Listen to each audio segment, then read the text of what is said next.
Good day, dear viewers. You're tuned into the interview on Gold TV Africa with Hazel Ogoibi. Now, today I have the privilege of having a guest in the house, a very distinguished, reputable person. And before I introduce him, I would like to give a summarized biography of him.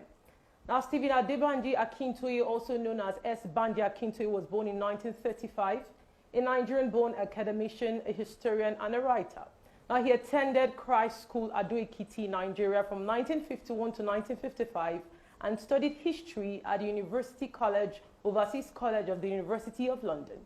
And also in Ibadan, he had his doctoral studies from 1963 to 1966 at the University of Ibadan, where he was awarded a PhD in history in 1966. He taught at the history department of Abafemi Awolowo University, Great Ife, Ile-Ife in Nigeria, where he became a professor and a director of the Institute of African Studies from 1974 to 1977. Now he's our guest for today. He's also the former senator of Nigeria and the leader of the Yoruba Self-Determination Movement. Very good day to you, sir. How are you doing today? How are you? Very fine. I'm glad to be with you. It's a pleasure to have you here today. Thank you.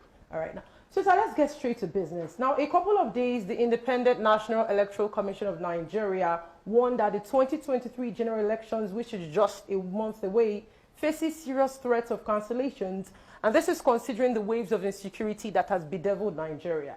Now, how do you access this statement? Well, they're telling the world the truth. Nigeria is not in a position to hold an election. There is too much insecurity in the land.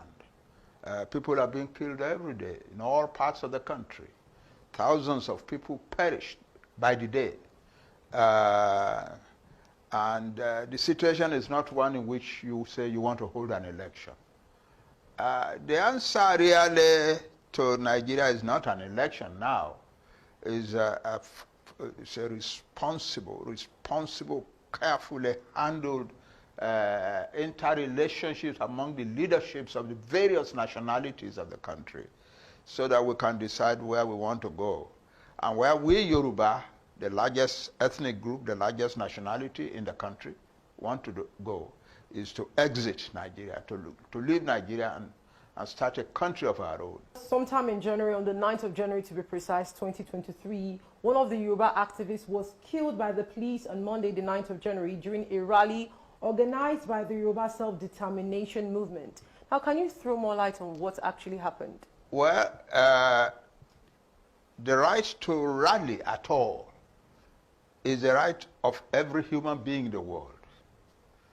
The right to rally for self-determination is the right of every nationality in the world. So when our young people came into the streets that morning wanting to rally for Yoruba nation, they were totally within their rights under the law.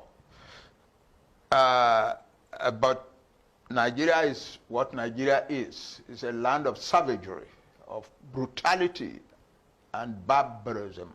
So a policeman came out, saw them gathering together for a rally, asked them, "What are you doing here?" They said, "We are here to rally peacefully for the self-determination of the Yoruba nation," and he just shot one of them. That's Nigeria for you. But that's not the end of the story. We are going to court to seek redress for the loss of that life. And people know that when we Yoruba go, we go. We are very capable. Yeah, thank you. All right, you're welcome, sir. Now, can't your movement, the Yoruba Self-Determination Movement, organize, collaborate with the police force or the security forces in Nigeria in such a way that there'll be no situation of bloodshed? What you are required to do under the law is to inform the authorities that you want to hold a rally. Once you inform the authorities that you want to hold a rally, you are within your right to hold a rally. That's all. That's the only kind of cooperation. You may, if you like, ask them, "Can you please send some policemen to come and protect us?" If they say yes, okay. If they say no, okay, you go on and do your rally. Nigeria is a land apart from the rest of the world. That's the truth of the matter. Now, many educated Yoruba people who are sympathetic to the idea of an independent Yoruba nation view Yoruba agitators, especially the agitators operating on social media, as individuals who lack you know, they are not polite, they are rude, and they are aggressive. Now, what is your movement doing to ensure that they are not associated with the struggle, but to ensure that they do not also compromise the struggle? Yeah, the crudeness that you see on social media among some Yoruba is a product of the Nigerian experience. We are not like that. Yoruba people are not like that. We are known all over the world to be polished, polite people. And that's why people like the Yoruba people. But the crudeness, the barbarism that you see on social media now among Yoruba people is a product of the Nigerian experience. By and by, it will go away. Especially when we have our own country, that kind of barbarism will go away. Now, moving over to Francophone Africa. Now, many Francophone observers, especially in the Pan-Africanist movement, now they perceive your self-determination struggle as directed against a particular ethnic group dispersed in many West African countries like Senegal, Guinea-Conakry, Guinea-Bissau, Mali, Benin Republic. Now, how do you react to this statement? No, we are not. Our self-determination struggle is not directed against any ethnic group, any particular ethnic group. It's directed as freeing ourselves from a country that has collapsed. That's all. A country where there is nothing is sure anymore, where our people are being killed in the hundreds every day, where we cannot, our people cannot drive on the highways without being attacked by bandits and kidnappers from the bush. And these are Fulani people. That's the truth of the matter. We are saying that they are Fulani because it is true. They are Fulani.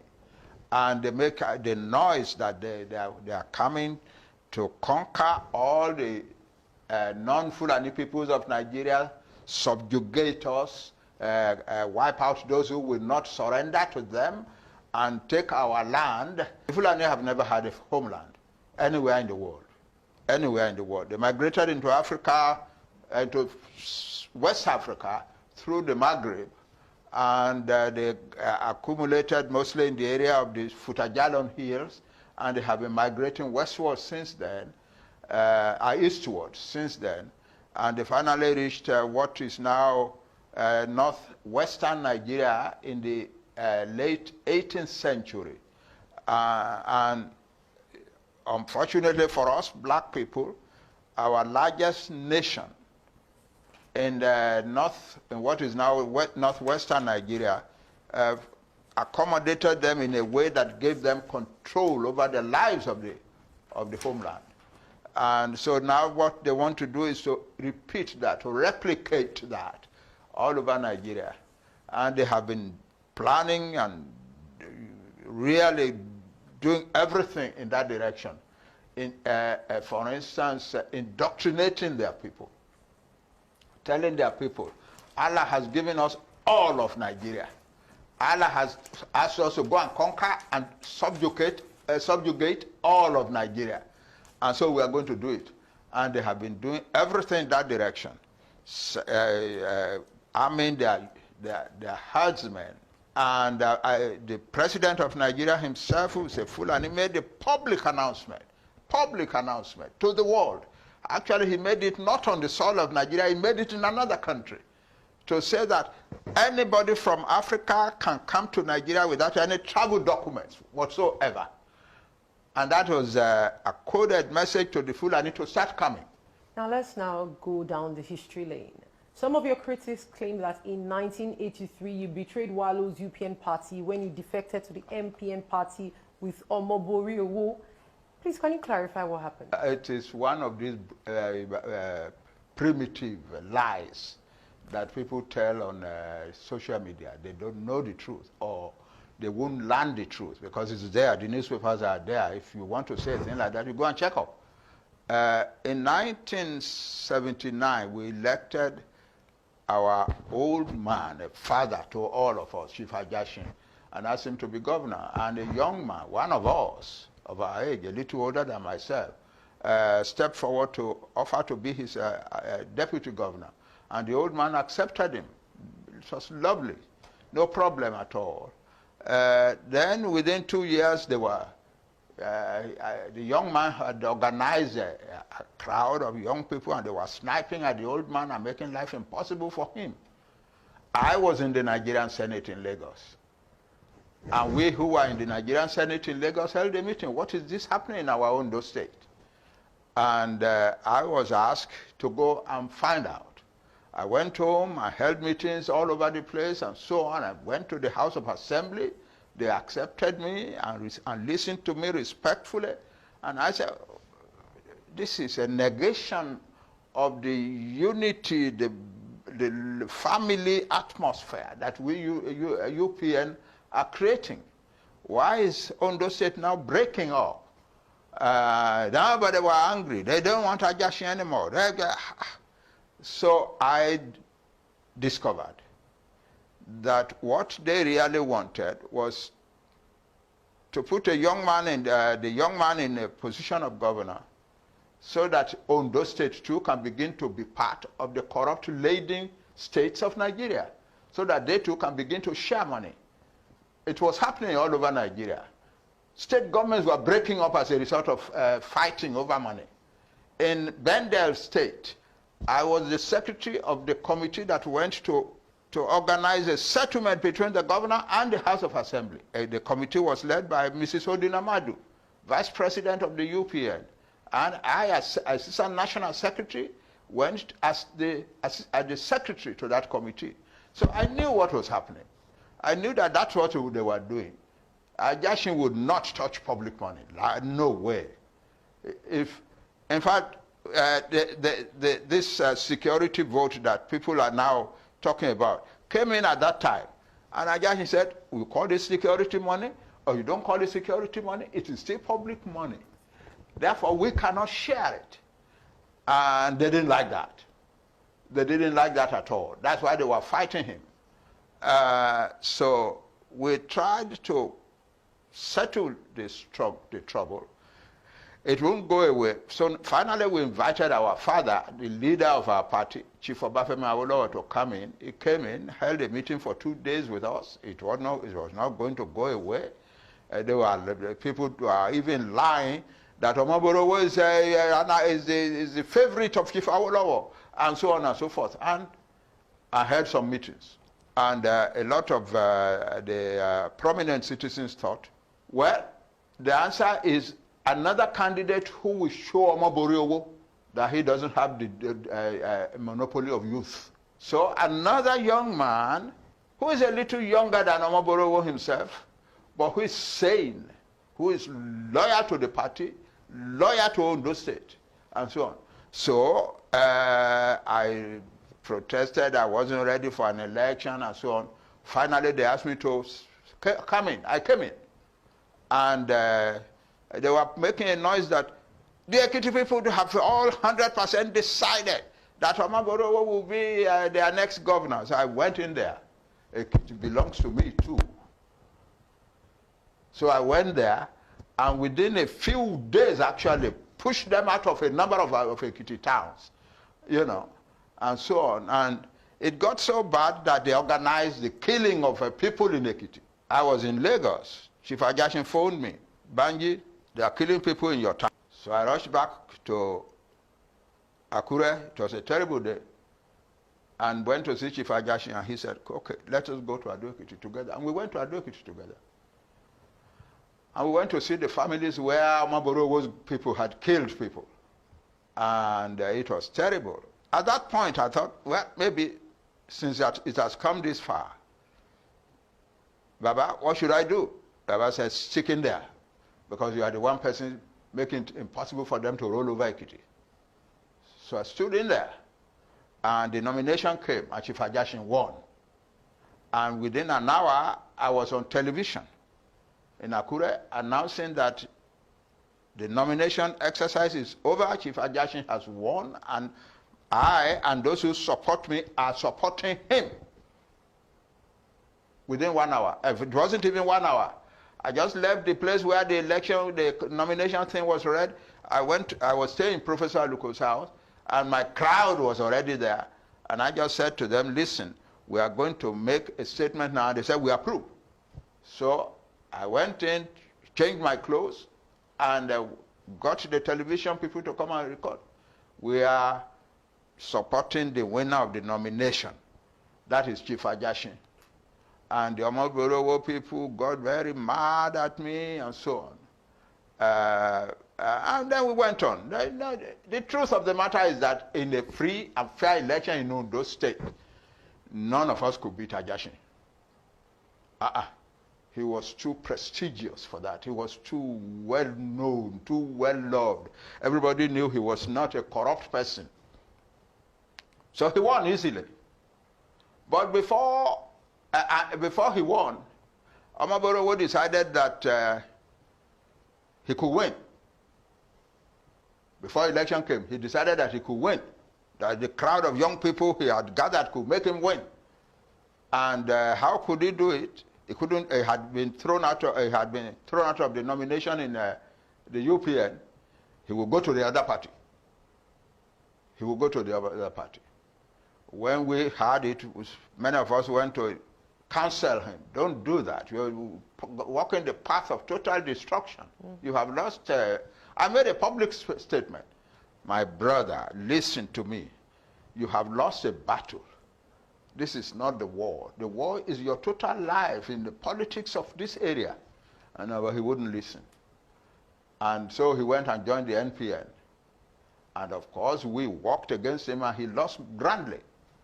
But that is one reason he went to the NPN. NPN was a crudely corrupt organization, crudely corrupt. They were going to rig the election for him. They assured him they were going to rig the election for him. And I was the representative of Ajashin in the final collation of the results. I was his representative, assisted by a young man called Alex Adedipe. And they were trying to rig the election, and we held them on for 3 nights. They could not do what they wanted to do because I was there. Then they began to threaten our lives. And at 2 a.m. on Tuesday, election, we started working on at the collation center on Saturday. At 2 a.m. on Wednesday morning, it became so dangerous. They were going to kill us. They were going to kill me and Alex Adedipe. And Chief Awolowo called Chief Ajashin from Ikene and said, Chief, you must withdraw those boys from what I'm hearing here in Ikene. If you don't withdraw them quickly, both of them will be dead soon. So Chief Ajashin ordered us to leave. A few hours later, they began to announce that Omoborowo had won. And the greatest disaster I have ever witnessed then followed. Before they had finished announcing in the morning at about 5:30, 6 a.m., the whole of Akure was burning. Our young people had revolted. And it was terrible. Many of the young men who had followed Omoborowo into the NPN were killed in the streets or in their houses. And they don't like what I am doing. So therefore, the answer is to tarnish my name. Your image. Which they cannot tarnish because the records are there. Yeah, that's the truth of the matter. I was the representative of Chief Ajashin at the final collation of the results because I stayed with the party. Throughout the day of election, I was everywhere. And Chief Ajashin was going, Banji, where are you? Everybody, they see you in Owo. They see you in Akoko. Where? I said, that's my duty as Assistant National Secretary of the party. Finally he called me and said, come back to Akure.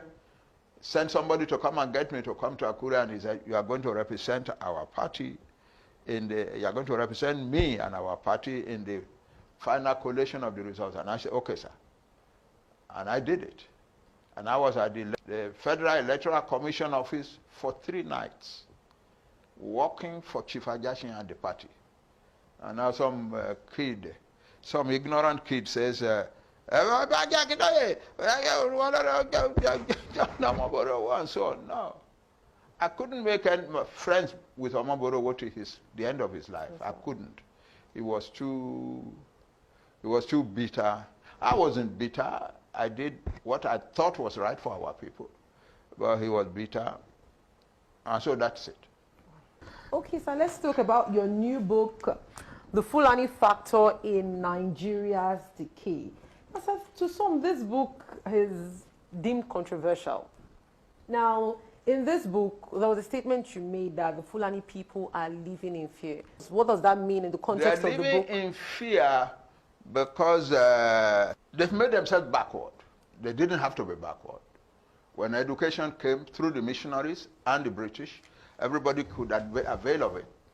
The Yoruba people stepped forward and availed of it mightily. And by the 1860s, they were already producing university graduates, lawyers, doctors, engineers, and so on. The first newspaper to be published on the African continent was published in the city of Abeokuta in 1859. So by the time the British amalgamated Nigeria in 1914, all the peoples in Nigeria together in one country in 1914, the Yoruba were far away ahead of all, of everybody in matters of education.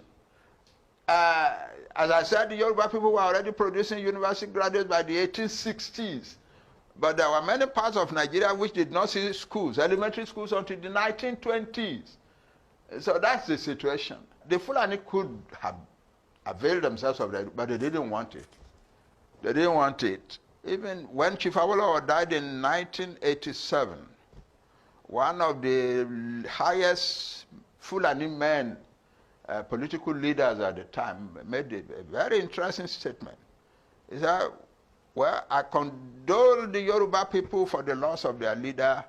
Chief Awolowo loved his people, gave them free education, and raised them above all the other nationalities in Nigeria. If we had allowed him to win the election and become president of Nigeria, he would have done the same for the whole of Nigeria. But we Fulani don't want it. That's it. That is it. That is it. I was in the Senate from 1979 to 83, and I had the same things over and over again. And sometime about February 1982, I went to see Chief Awolowo and told him, I am not sure we're doing the right thing, sir. He said, what do you mean? We are proposing free education for all Nigerian children. Education is the birthright of every Nigerian child, and so on and so on. And people are accusing us that we are trying to push something in their mouth that they don't want. A few months before I went to the Senate, I was a member of a national commission, National Antiquities Commission. And we held meetings across the country. And we were holding a meeting in Sokoto, and one of the big men in the conference from Sokoto State came to me and said, Professor, I hear you are one of the people helping Chief Awolowo to put together this big educational program for all children. I thought he was going to be nice to me. Acknowledge your hard work. Yeah. So I said eagerly, I said, yes, yes, sir. Of course. Yes, I said, yes, sir. He said, so you are one of the young men who will put me in prison? Wow. I said, how, sir?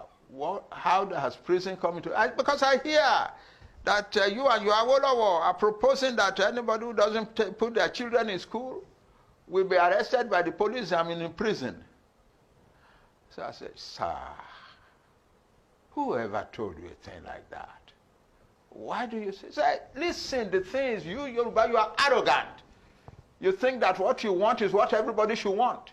You want every child, Yoruba child to go to school. All those little children playing in the doors to become lawyers and doctors. That is you, that's not us. So why must you push it in our mouth? And then I went into the Senate a few months after that. I became a senator, and all the way, the same things. Yes, Professor, we know that you have the goodwill. Your father Awolowo has the goodwill. He has the capability to make this country mightily different, successful, and everything. But we don't want it. So one morning in 1982, early in 1982, I went to see Chief Awolowo. My heart was troubled. Why are we among people we are trying to do good things for, and they don't want it? Why are we pushing ourselves Papa said, okay, Banji, you are a young man, you are a young boy, you are a boy. We must keep doing what we are doing. I said, why, sir? He said, because you never can tell. A time may come when they will want it. The Fulani are backward educationally. And they don't want education in the Hausa Northwest, which they control. The result is now they have produced a major product, a frightening product, the Almajiri. Masses of agile, healthy young men who don't have education, who don't have any skills, whose only prospect in life is to be beggars in the streets. Now, sir, on page 46 of your publication, you mentioned that to win election or re-election among his own people, each state governor knows that he has to have the factor of the Fulani barons who control the election rigging machineries from Abuja. Yeah. Please, could you give some insight into that? There are no elections in Nigeria. Everything is cooked up. It's a cooked up stuff. Nigeria has put together a machinery, a system, a tradition by which elections are determined. If that system rejects you, you cannot win an election in Nigeria. So Nigeria is a country where a candidate can win the election handsomely at the polls,